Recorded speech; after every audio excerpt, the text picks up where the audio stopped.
Good morning, Dr. Gary on the road. We are in Ireland now, visiting dental offices and seeing what it's like out here in comparison to the USA.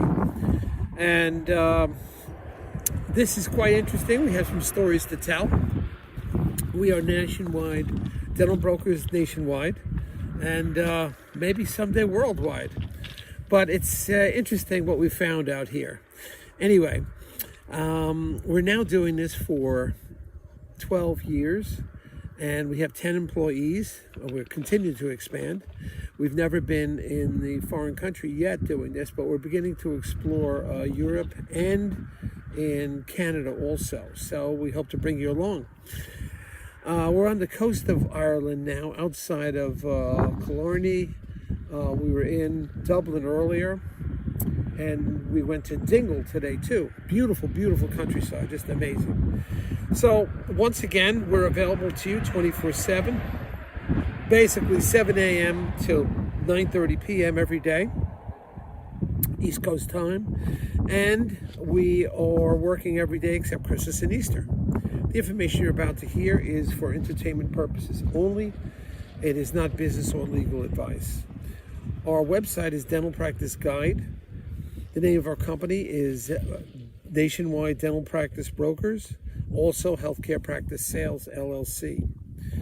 Our phone number is 201-663-0935 in the USA. Our website is dentalpracticeguide.com. We often work with a lot of the DSOs. If you're interested, they will pay our commission, and we will bring them in if we feel it's inappropriate. But they'll pay our commission, and sometimes we can get your legal fees reimbursed also. We've done that in the past. So interesting story. Today's topic is, similar issues and problems that occur even in Europe with putting dental deals together. Now, specifically, one that's happened here in Ireland, which I monitored and found out about, is there were three doctors, three buyers involved in trying to pursue one practice. And all three of them were going through the steps of the proper due diligence and so forth, and getting the records and reviewing information, doing the demographic studies, etc., about the practices. Normally the same that you would do in the States. You have to gather data. And since many of the doctors here also have their records on computer, it's easy to analyze all the data. But the issue is, especially on this deal, I was being informed, it took of the three doctors, it took them so long to begin to continue to review and check, and had their financial advisors review the records and the documents. It just took them so long to do that. There was three of them now. Finally, one of them stepped forward and put in an offer. In the States, we'd call it a letter of intent. And they put the offer in, and I think we're very close. And we're probably going to be accepted with some negotiation. Same it's done in the States. A letter of intent is issued, or an offer is issued. The buyer and the seller go back and forth through the intermediaries, a dental broker, and or the respective legal counsel, and they put a deal together and move forward. Now, when I informed the other two buyers that we do have a letter of intent, we keep the dollar amount confidential, of course. We said, it may be time for you to put an offer in too, if you think you want to do that, because we're going to move ahead with the other party unless we hear from you. Again, we don't give them the dollar amount that the offer was. We keep that confidential. And their responses were, well, we're not ready. And even in Ireland, it's the same issue. They weren't ready to make an offer. They said we have to continue more of our study and review of the records. And I said, well, you're certainly entitled to that, but the deal is moving on.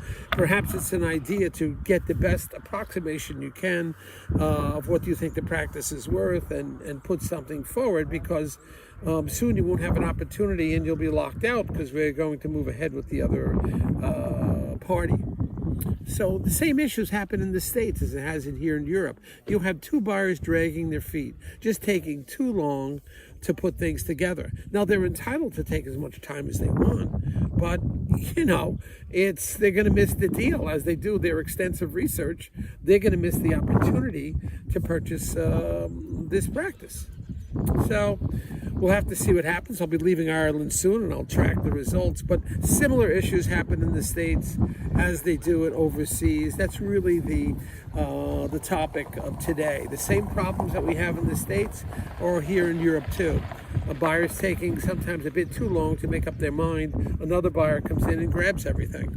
And that the buyer that put the offer of intent in, or with just an offer they call here, he can still proceed forward and do some more research on the practice and put it together. You can wait on some of the, so to speak, due diligence until after you make the letter of intent. You gather all the information you can ahead of time, and then you can continue your research later. A letter of intent or an offer is really a non-binding type of thing, just like when you're purchasing a home or something. It's a first offer. So let's see what happens from here. We'll track it and let you know. Anyway, we're signing off now. Remember, if you want to sell in the States, if you want to sell to a DSO, we'll often pay our commission. Now here in Europe, DSOs are coming along. Very slow, but they are coming along. Of course, we're in Ireland. Also in Canada, we hope to go to Canada at one point too. It's easier to create a DSO in Europe with less regulations here in Ireland than it is in the States, and also Canada is coming along. But they're slower to adapt to the DSO model here than we are in the States. So, just information. We have some beautiful scenery coming here. Please take a look at everything. I'll do a scan of everything out here for you. It is just gorgeous. So come and visit it sometime. Ireland is a beautiful country. Bye now.